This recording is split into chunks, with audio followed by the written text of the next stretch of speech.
Hello and welcome to Sophie & Co. I'm Sophie Shepard-Natze. Paul Hellyer served as the Canadian Minister of Defense in the 1960s, shaping the country's armed forces for years to come. It was only in his retirement that he says he made a life-changing discovery. He became the first cabinet-level politician from a G8 country to publicly state that there is extraterrestrial life present on Earth. Is this an elaborate fantasy? Are aliens science fiction? Or is there something to claims of their existence? Extraterrestrial life. For ages, humanity has wondered, is there anything else in the cold darkness of space? Skeptics say there is no proof, but there have always been those who dared to dream. And some even claim to have seen things with their own eyes. Do aliens exist? Are they already here? Do they pose a threat or a chance for salvation? Honorable Paul Hellyer, former Minister of Defense of Canada, and he believes that life forms from space exist and are present on Earth. It's great to have you with us on our show. Why do you say that UFOs are as real as the airplanes flying over our heads? Well, because I know that they are. They've been, as a matter of fact, they've been visiting our planet for thousands of years. And one of the cases that would interest you most, if you give me 2 or 3 minutes to answer, is during the Cold War, 1961, there were about 50 UFOs in formation flying south from Russia to across Europe. And the Supreme Allied Commander was very concerned and about ready to press the panic button when they turned around and went back over the North Pole. So they decided to do an investigation, and they investigated for 3 years, and they decided that with absolute certainty that 4 different species at least, had been visiting this planet for thousands of years. So that's, we have a long history of UFOs, and of course there's been a lot more activity in the last few decades since we invented the atomic bomb, and they're very concerned about that and the fact that we might use it again. And because the whole cosmos is a unity, and it affects not just us but other people in the cosmos, they're very much afraid that we might be stupid enough to start using atomic weapons again, and this would be very bad for us and for them as well. So no serious scientist has ever publicly confirmed evidence of an encounter with extraterrestrials. Why would scientists not confirm the facts if they exist? I'm afraid they must go out of their way not to find out. Because if they did, you know, even 10% of the amount of research I've done in the last 8 years, they would be as convinced as I am.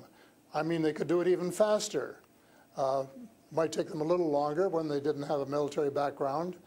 But there are so many wonderful books that tell these stories, and they've been authenticated. The sightings have been authenticated by more than one witness, and also by radar. And they have landed in various places around the world, including Russia. There's a famous case there. I can't remember the name of the place, but it was widely reported at the time. A man wrote a book about it, and then the French bought the book rights so that it wouldn't be circulated around. There's just so much evidence. If anybody will take the time off to do a little bit of research and study. But people just are, you know, some people are interested and will take the time, and the others just say, oh, you know, it's just fantasy. Mm-hmm. But since I've been public on this subject, I get, probably 3 or 4 emails a week from all over the world from people who have actually witnessed sightings. And some of them who have actually been on the ships, and some of them who have actually been transported to another planet.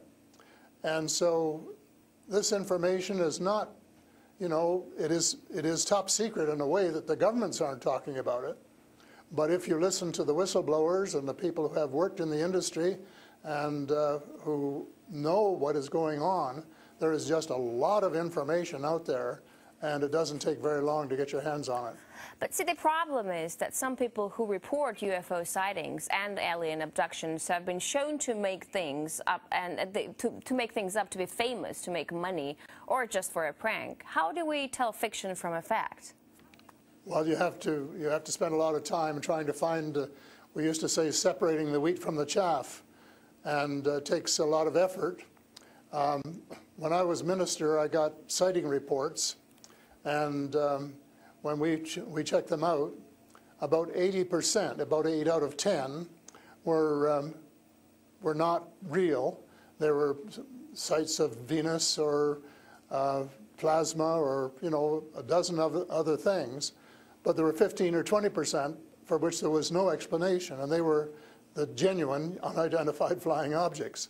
These things go way back. One of the conferences I went to was in Las Vegas, was promoted by a chap who had written a book about crashes.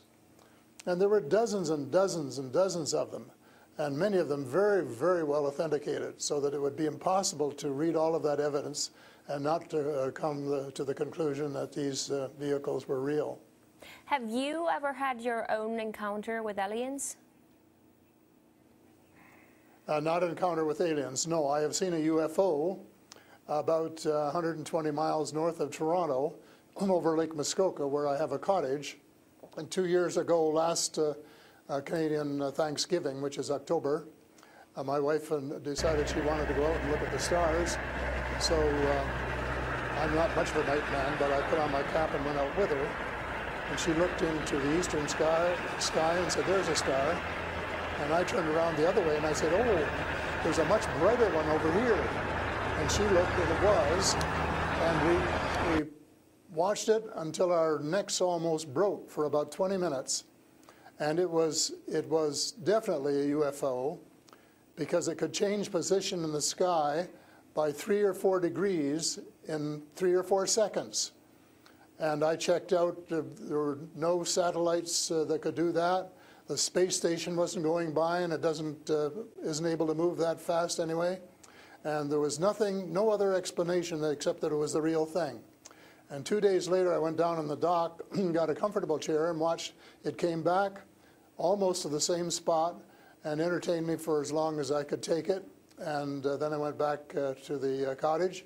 But it was very interesting, because it would drop down in the sky, and then it would roar back up, and then it would shift across a few degrees and do a circle and come back at a speed, which, you know, just astronomical speeds. As you know, they travel very, very fast. So does it just look like a falling star that falls really quickly and then rises again? What does it look like? Well, it just looked like a star. It just looks like a star. Right. And I don't know if you're a person who has ever read the Bible or not, but I think the Star of Bethlehem is one of God's flying saucers. Mm-hmm. But you also tell me that people write you emails, 3 to 5 emails a week, and they've actually been abducted, or they have encounters with the aliens. Do they actually tell you what these aliens look like? I mean, you know, everyone's interested. How would I know if I see an alien and if he abducts me? Well, the first question you have to ask is, how many species are there? And I used to think there were, you know, between 2 and 12. And Apollo astronaut Edgar Mitchell, who came to Toronto a few years ago and had dinner with us, agreed there was somewhere between 2 and 12. But the latest reports that I've been getting from various sources are that there are about 80 different species. And some of them look just like us, and they could walk down the street and you wouldn't know if you ran, you know, walked past one. And they're what we call the Nordic blondes, and also the tall whites, who were actually working with the United States Air Force in Nevada. They're able to get away with that. They had a couple of their ladies dressed as nuns went into Las Vegas to shop, and they weren't detected. And I have a friend who saw one of the men walking along the street, and somebody who would recognize that they were different, and he did. So there are those kind, and then there are the short grays, as they're called, and they're the ones that you see in most of the cartoons. They're have very, very slim arms and legs, and they're very short, just a little over 5 feet, and they have a great big torso and a great big head and great big brown eyes. But they're different species, so you have to know that they're different species, and it's and know that they're all different. Mm-hmm. So if you saw the short gray, you'd certainly know that there was something up that you'd never seen before. But if you saw one of the Nordic blondes, well, you'd probably say, "Oh, I wonder if she's from Denmark or somewhere," So this species that you're describing, are they all different in terms of nice and mean? Are some of them nice and benevolent? Are others nasty? Or how are they? Are they good to people on Earth, or are they here to harm them? Well, it's a difficult question to answer because they have different agendas. And maybe all of us on Earth should have the same agenda, but you couldn't say maybe that Russia and China and the United States all had the same agenda at every turn, because they don't. And I would say that nearly all are benign, they're benevolent, they want to help us. There may be one or two species which do not. And that's one of the things I'm investigating at the moment, is to see who they are and what they're up to and what their agendas really are. All right, we're talking to Paul Hellyer, former Canadian Minister of Defense, who says extraterrestrial life forms exist and are present. These extraterrestrial creatures, where did they come from and how did they get here to Earth? They come from various places. For a long while, I only knew about ones who came from different star systems. The Pleiades and Reta Reticula and several other star systems, but in the last few months I have met people who have made me aware of that there are some in our star system, and that there are actually extraterrestrials who live on a planet called Andromeda, which is one of the moons of Saturn, and that there are others on Venus and some on Mars, and that they may be interacting between themselves. I suspect that they are, because there is what is called a federation of these people, and they have rules. For example, one of the rules is that they don't interfere in our affairs unless they're invited to. And that's one of the reasons probably that we haven't seen more of them until very recently. And so but what do you mean? There are a lot of people who want to interact with them. There are a lot of people who actually want to see them and know who they are.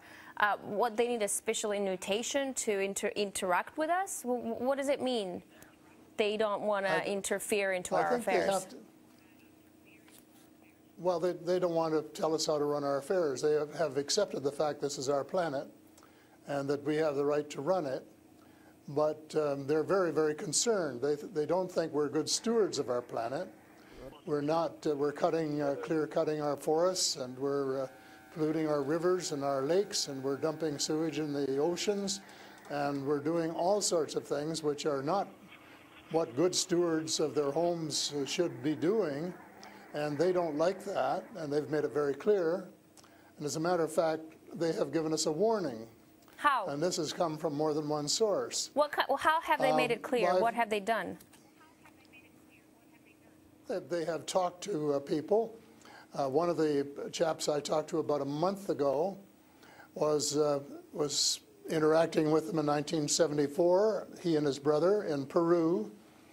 And they were taken to Andromeda, teleported, and they were told what the people there think, and that we're really wrecking our planet, and in fact that something dreadful is going to happen to it if we don't smarten up and change our ways.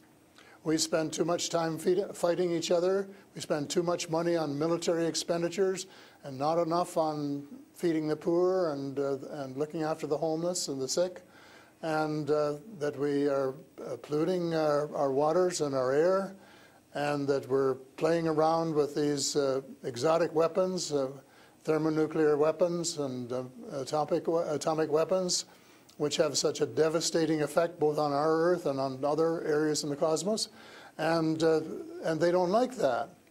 And that's the reason they would like to work with us to teach us better ways, but only, I think, with our consent. And they work through individuals, and they try and pick out individuals who won't be frightened to death of them, because they can give you quite a fright. One of the cases I'm familiar with was the tall whites in Nevada, where the United States Airmen working with them, were just frightened to death of them. And one, Charles Hall, rescued the daughter of one of the high-up people in the tall whites, and as a result became very good friends with the mother. And as soon as they could trust each other, they had a wonderful relationship. And he wrote a book about it. It's called Millennial Hospitality. Millennial Hospitality. And it tells you how you go through these stages of being scared out of your wits. But then when you establish a trust and a working relationship, why you can have the same relationship, same kind of relationship that you would have with someone here on Earth. But here's what I'm thinking. If you're outing their presence, which is clearly not what they want since they're hiding, why aren't they so afraid of, why aren't you afraid of repercussions? Because you're obviously stating that they're here among us, and you're telling me all these species that exist. They are here among us, and I'm not afraid because in most cases, well, as far as technology is concerned, they're light years ahead of us, and we have learned a lot of things from them. A lot of the things that we use today, we got from them, lead lights and microchips and Kevlar vests and all sorts of things that we got from their technology, and we could get a lot more too, especially in the fields of medicine and agriculture, if we would go about it peacefully. But I think maybe some of our people are more interested in getting their military technology, and I think that's wrong. I think that's wrong-headed, and that's one of the things that we're going to have to change, because we're going to have to work together. Talking about all of us, everywhere on the planet. You've mentioned military technology and swapping technologies and barters between aliens and people in American government. I want to ask you, as a former Minister of Defense of Canada, is interstellar war a possibility? Should we be creating a Star Wars force to defend ourselves from possible invasion or something like that? Well, I think it's a possibility, but it's a possibility especially if we shoot down every UFO that comes in our airspace without asking who they are or what they want. And right from the beginning, we started scrambling planes and trying to shoot them down, but their technology was superior enough that we weren't able to get away with it. Certainly not for a long while. And during that period of time, they could have taken us over without any trouble if they'd wanted to. So I think we have to, rather than develop our own Star Wars, Earth Star Wars, to protect ourselves against them, that we should work with the benign species, who are the vast majority, and work together and rely largely on them, of course, and cooperate so that we would be contributing something at the same time. But I don't think there's any point in us developing a galactic force that would tempt us to go out on our own and get into mischief, which is one of the things I think some of them are concerned about. But what do you expect to happen if people start to believe in alien existence on Earth? Because things are definitely going to change. Our lives aren't going to be the same anymore. Well, I hope that's the case.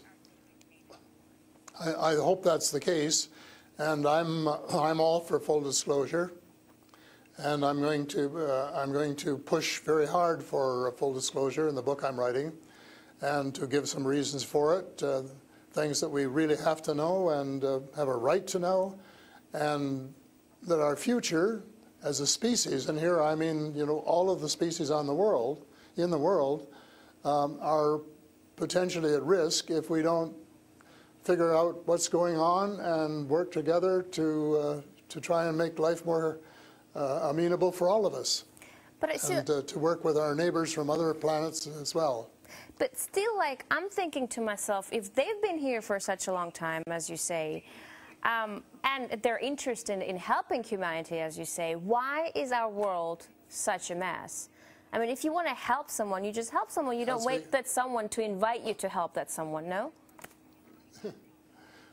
Well, I don't, you know, it's something that I think parents can sometimes say to their children, this is what you should do. But that doesn't mean the children are going to do it, does it? Because the cosmos is based on free choice. And we're given the option of making mistakes, of making wrong choices. And I guess what bothers some of us is we've made too many wrong choices and not enough right choices. So we're going to have to start switching our priorities and stop spending so much time and effort and weapons to kill each other or to dominate each other, and spending a lot more time on how to help each other to have a better life and a more just society, and a life which is healthier and where the health care is better, and where the food distribution is better, and where the air is cleaner and the water is cleaner, and all of those things that are waiting to be done if we just get together and row, as we say, rowboat, row in the right direction, the same direction. And it's possible, but it's a tall order, and so far we haven't done it. My thesis will be that we have to do it, and we have to start doing it right away. Thank you so much for this interesting interview and insight on extraterrestrial life. That was Paul Hellyer, former Canadian Minister of Defense, who says aliens exist and live among us on Earth.